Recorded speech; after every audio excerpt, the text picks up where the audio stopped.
आज हम बात करने वाले हैं part third chapter number second microorganism friend and foe की क्लास 8 साइंस का ये टॉपिक है। हमने 2 वीडियो इस पर्टिकुलर चैप्टर पे ऑलरेडी अपलोड कर दिया है, डिस्क्रिप्शन में आपको लिंक मिल जाएगा, वहां से जाके देख लेना। नाउ ये वीडियो बहुत ही मजेदार है और बहुत कुछ सिखा के जाएगा आपको। क्लास 8 के सारे क्वेश्चन आंसर भी इसमें समझ में आ जाएंगे आपको बिना उनको रटे। तो चलिए वीडियो को स्टार्ट करते हैं। Disease causing micro organisms in animal, मतलब वो कौन से माइक्रो ऑर्गेनिजम्स होते हैं जो जानवरों में बीमारियां पैदा करते हैं।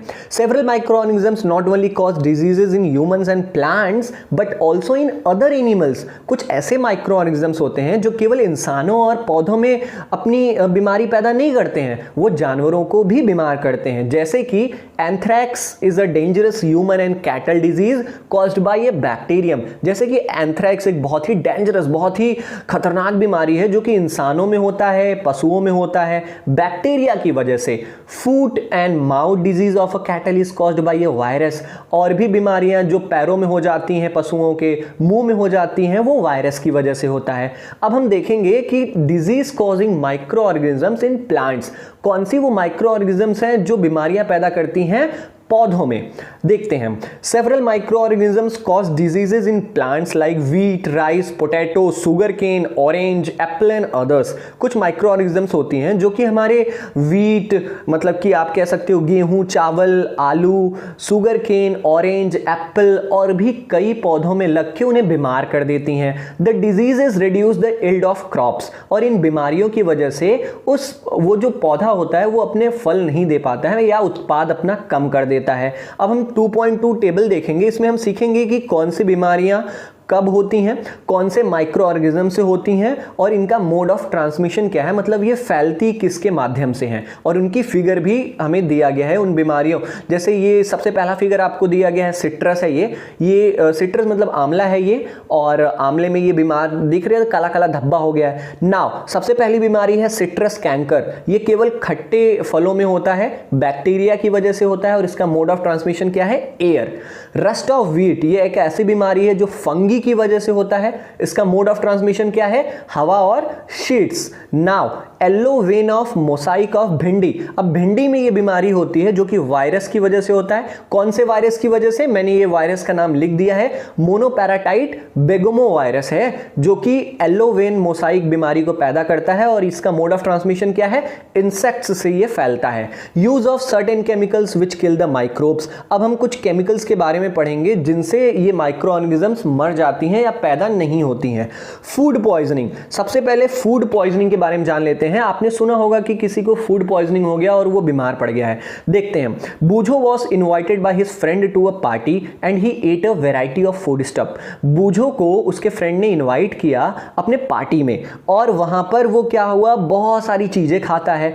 ऑन रीचिंग होम, जैसे ही वो घर पे पहुंचता है उसको उल्टियां होने लगती हैं, ठीक है। He had to be taken to a hospital, उसको घर वाले हॉस्पिटल ले जाते हैं।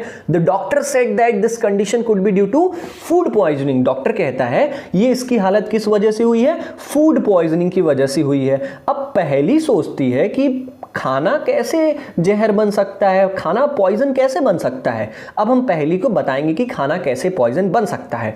Food poisoning could be due to the consumption of food spoiled by some microorganisms. Food poisoning क्यों होती है, वो अगर हम कोई ऐसा फूड कंज्यूम कर लें जो कि ऑलरेडी माइक्रो ऑर्गेनिजम्स ने जिन्हें खराब कर दिया है। तो microorganism that grow on our food sometime produce toxic substance, मतलब कुछ माइक्रो ऑर्गेनिजम्स ऐसी होती हैं जो हमारे अगर जो फूड, जो हमारी खाने की चीजें होती हैं, अगर उसमें वो पैदा हो जाएं तो टॉक्सिक सब्सटेंस, कुछ जहरीली पदार्थ छोड़ती हैं। These make the food poisonous, और यही जहरीली पदार्थ पूरे खाने को पॉइजनस बना देती है, जहरीला बना देती है। कॉजिंग सीरियस इलनेस, और कभी कभी बहुत ज्यादा बीमारी बढ़ जाती है इससे, यहां तक कि मौत भी हो जाती है। So it is very important that we preserve food to prevent it from being spoiled. इसलिए ये बहुत जरूरी है कि हम खानों को प्रिजर्व करके रखें, उसे बचा के रखें, उसको खराब ना होने दें।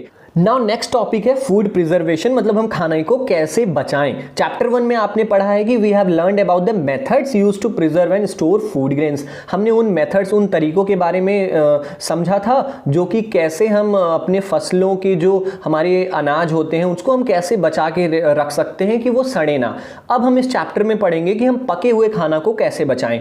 You know that bread left unused under moist condition is attacked by fungus. हम जानते हैं अगर हम ब्रेड को या रोटियों को ऐसे ही खुला छोड़ देते हैं तो उसमें फंगस लग जाते हैं। फंगस मतलब उसमें कुछ माइक्रो ऑर्गेनिजम्स पैदा हो जाती हैं। माइक्रो ऑर्गेनिजम्स स्पॉइल और फूड, जो हमारे खाने को खराब कर देती हैं। Spoiled food emits bad smell, और खराब खाना एक बहुत ही गंदी बदबू को छोड़ता है और उसकी टेस्ट भी बहुत खराब होता है, उसका कलर भी चेंज हो जाता है।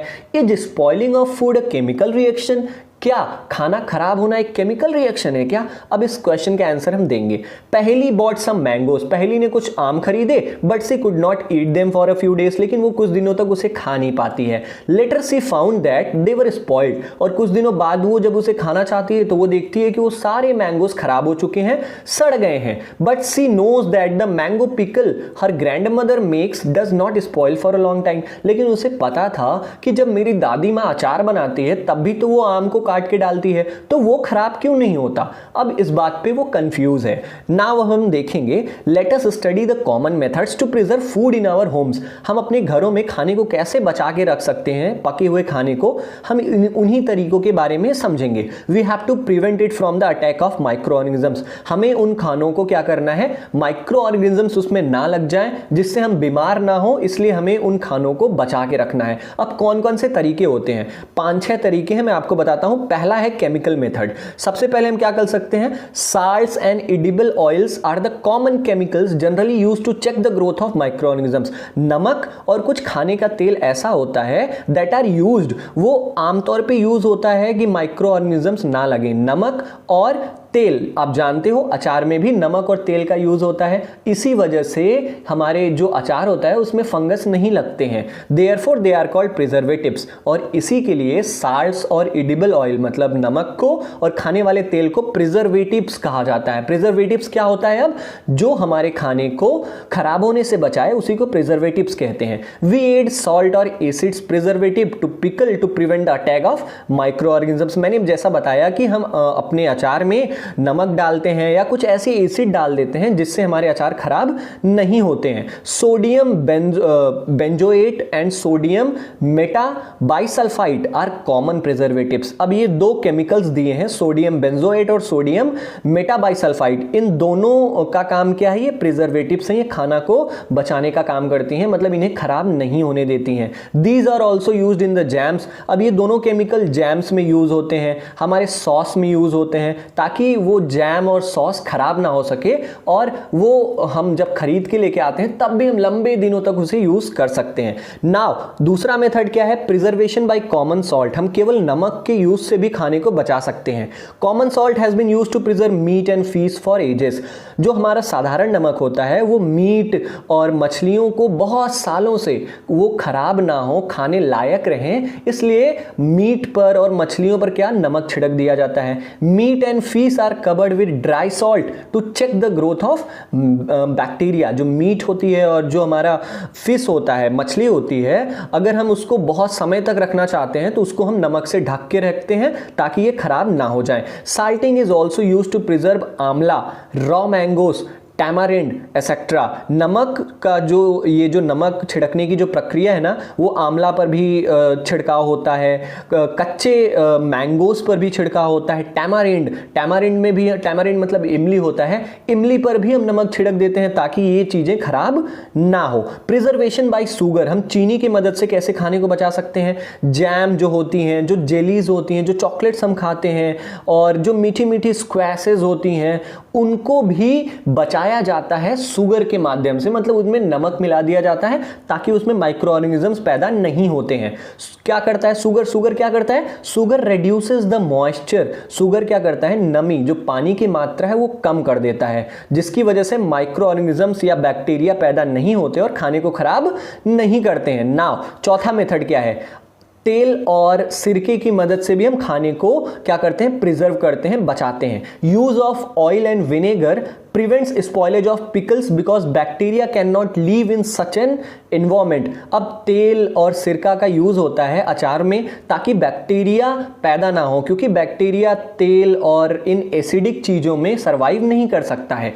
Vegetables, fruits, fish and meat are often preserve by this method. सब्जियों को भी, फलों को, मछलियों को और मीट को भी इसी तरीके से तेल और सिरके की मदद से बैक्टीरिया पैदा ना हो इसलिए बचाया जाता है। हीट एंड कोल्ड ट्रीटमेंट्स, मतलब ठंडा और गर्म करके भी हम खानों को उसे बर्बाद होने से बचा सकते हैं, उसको खराब होने से बचा सकते हैं। You must have observed your mother boiling milk before it is stored और यूज्ड। तुमने देखा होगा कि तुम्हारी माँ क्या करती है, दूध को उबालती है, उसको प्रयोग करने से पहले या उसको रखने से पहले दूध को उबाल देती है ताकि वो फट ना जाए, ठीक है, और ताकि वो खराब ना हो जाए, क्योंकि boiling kills many microorganisms. Many microorganisms. Similarly, we keep our food in the refrigerator. क्योंकि पानी उबालना या खाने उबालने से क्या होता है, उसकी सारी माइक्रोऑर्गेनिजम्स मर जाती हैं। ऐसे ही अगर हम फ्रिज में खाने को रख दें तो वहां पे भी माइक्रोऑर्गेनिजम्स नहीं पैदा होंगे और हमारा खाना बचा रहेगा। क्योंकि इसका कारण क्या है, अगर बहुत ज़्यादा टेम्परेचर लो हो जाता है, मतलब बहुत ठंडा जब हो जाता है, तब माइक्रोऑर्गेनिजम्स पैदा नहीं होते हैं।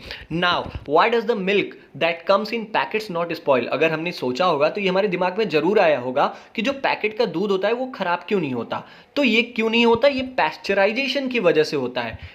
इसकी माँ ने बताया कि वो जो दूध होते हैं वो पैस्चराइज होते हैं। अब ये पैस्चराइजेशन क्या है, बहुत इंपॉर्टेंट है, मैं ध्यान से सुनना। Pasteurise milk can be consumed without boiling. जो पैस्चराइज मिल्क होता है, जो पैकेट का दूध आता है, उसको बिना उबाले भी हम पी सकते हैं, क्योंकि उसमें कोई भी बीमारी पैदा करने वाली माइक्रोऑर्गेनिजम्स नहीं होती हैं। The milk is heated.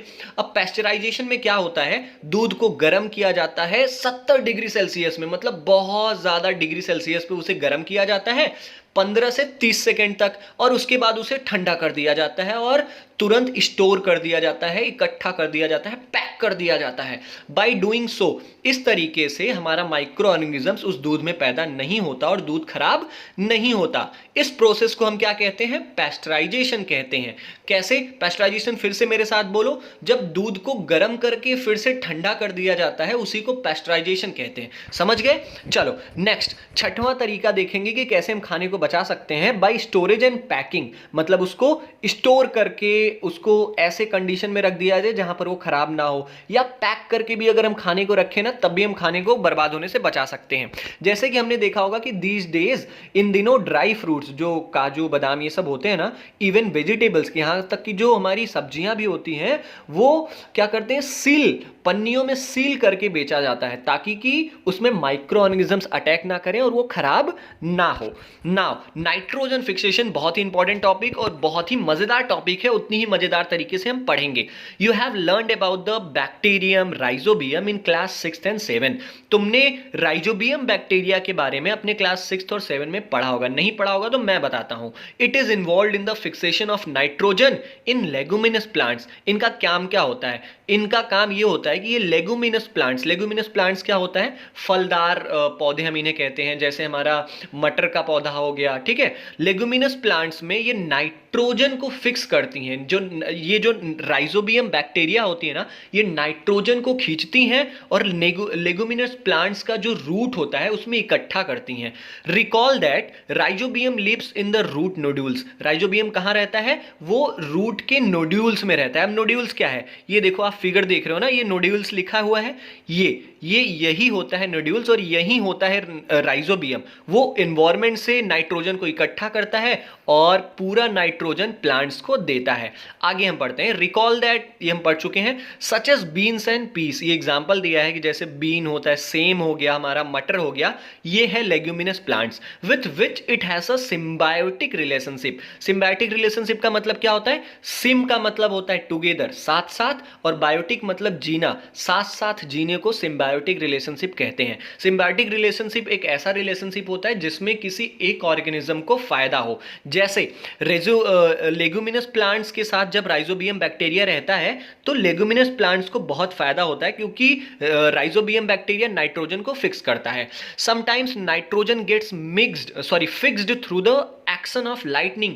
जब कभी कभी हमारे बादलों में एकदम बिजली कड़कती है ना, उससे भी नाइट्रोजन, हमारी जो नाइट्रोजन की मात्रा है वो पौधों में बढ़ जाती है। अब ये कैसे होता है? जो हमारी नाइट्रोजन गैस होती है वो बिजली कड़कने के दौरान ऑक्सीजन गैस से मिक्स होती है और हमारे पौधों में जाके मतलब पौधे उसे खींचते हैं और लेग्यूमिनस प्लांट्स या और भी जो प्लांट्स हैं उनमें नाइट्रोजन की मात्रा बढ़ जाती है। But you know that the amount of nitrogen in the atmosphere remains constant. लेकिन तुम जानते हो क्या, जब नाइट्रोजन हमारी प्लांट्स खींचते हैं फिर भी नाइट्रोजन की मात्रा एटमॉस्फेयर में कम क्यों नहीं होती? अब हम यही पढ़ेंगे इसमें। नाइट्रोजन साइकिल क्या होता है ये पढ़ेंगे, इसमें आपको सब कुछ पता चल जाएगा। पहले ये देख लो आप, ये लेग्यूमिनस प्लांट का नोड्यूल्स है, नोड्यूल्स यहां पर है और राइजोबियम बैक्टीरिया आपको ये नोड्यूल्स के बगल बगल में रूट हेयर्स होते हैं, उन्हीं के बगल बगल आपको राइजोबियम बैक्टीरिया मिल जाएंगे। नाउ नाइट्रोजन साइकिल क्या है? साइकिल मतलब आप जानते हो घूम फिर कर वहीं पर आना। तो नाइट्रोजन एटमॉस्फेयर से स्टार्ट होता है फिर से एटमॉस्फेयर में जाता है, इसी को नाइट्रोजन साइकिल कहते हैं। अब देखते हैं, पढ़ लेते हैं इसको क्या है कि आवर एटमॉस्फेयर है 78% नाइट्रोजन गैस। हम जानते हैं हमारे वातावरण में लगभग ज्यादातर 78% नाइट्रोजन गैस है। Nitrogen is one of the essential constituents of all living organisms as part of proteins, chlorophyll, nucleic acids and vitamins. हम जानते हैं कि नाइट्रोजन बहुत ही महत्वपूर्ण हिस्सा है हर लिविंग ऑर्गेनिजम्स का, ठीक है, क्योंकि जो नाइट्रोजन होता है वो प्रोटीन्स में होता है, क्लोरोफिल में होता है, न्यूक्लिक एसिड्स में होता है, विटामिन्स में होता है। तो कहीं ना कहीं हम सारे लिविंग ऑर्गेनिजम्स नाइट्रोजन पे ही डिपेंड हैं। The atmospheric nitrogen can not be taken directly by plants and animals. जो एटमॉस्फेयर में हमारा नाइट्रोजन प्रेजेंट है, हम जानवर या हम इंसान उसे डायरेक्टली तो कंज्यूम कर नहीं सकते ना, क्योंकि हम हवा को पीते थोड़ी हैं कि नाइट्रोजन हमारे अंदर आ जाएगा। तो इसको हम कैसे लेते हैं देखते हैं इसको। Certain bacteria and blue green अलगी, कुछ बैक्टीरिया होती है और कुछ ब्लू ग्रीन अलगी का मतलब मैंने बताया था काई, ठीक है, ये मिट्टी में पहले से ही प्रेजेंट रहती हैं और क्या करती हैं, fix nitrogen from the atmosphere and convert into compounds of nitrogen. ये एटमॉस्फेयर से क्या करती हैं, नाइट्रोजन को खींचती हैं और मिट्टी में लाके उसे कंपाउंड्स ऑफ नाइट्रोजन में चेंज कर देती हैं। जब एक बार once nitrogen is converted into these usable compounds, एक बार जब ये नाइट्रोजन प्रयोग करने लायक बन जाता है ना मिट्टी में आके, तो it can be utilised by plants. ये पौधों द्वारा क्या कर लिया जाता है, उपयोग में लाया जाता है। फ्रॉम द सॉइल, मिट्टी से पौधे क्या करते हैं, मिट्टी में जहां पर नाइट्रोजन रहता है वो पौधे अपने रूट्स, अपने जड़ों के माध्यम से उसे खींचते हैं। अब उससे क्या होता है, nitrogen is then used for the synthesis of plant protein. अब इन नाइट्रोजन को लेके प्लांट्स प्रोटीन पैदा करती है और भी बहुत सारे कंपाउंड्स पैदा करती है। अब जो जानवर, animal feeding on plant get these proteins and other nitrogen compounds. अब जो जानवर इन पौधों को खाते हैं या इनके फल को खाते हैं, उनके अंदर ये नाइट्रोजन चला जाता है, ये प्रोटीन चला जाता है। When plants and animals die, और जब वही प्लांट्स या वही जानवर मर जाते हैं, तो बैक्टीरिया और fungi present in the soil convert the nitrogenous wastes into nitrogenous compounds to be used by plants again। और जब यही प्लांट जिनके अंदर नाइट्रोजन होता है या जो एनिमल्स जो नाइट्रोजन को खा चुके हैं, जब ये मर जाते हैं तो बैक्टीरिया और फंगी जो कि मिट्टी में ऑलरेडी प्रेजेंट रहता है, ये नाइट्रोजीनियस वेस्टेस को कन्वर्ट कर देता है नाइट्रोजीनियस कंपाउंड में, और ताकि पौधे, जो दूसरे पौधे हैं, उसको फिर से यूज कर सकें। सर्टेन अदर बैक्टीरिया, कुछ अदर बैक्टीरिया, कुछ और भी बैक्टीरिया होती हैं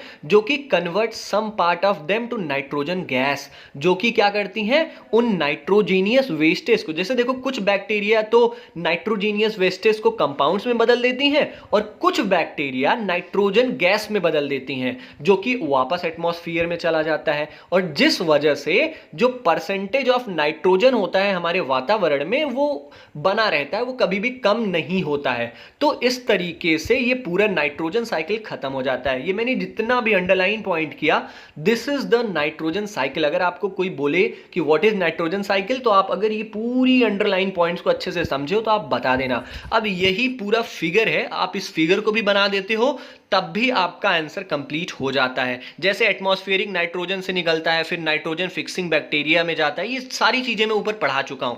आप एक बार फिगर देख लेना, आपको समझ में आ जाएगा। तो इस तरीके से ये चैप्टर ओवर होता है। चैप्टर के क्वेश्चन आंसर हम नेक्स्ट पार्ट में अपलोड करेंगे। तब तक के लिए जय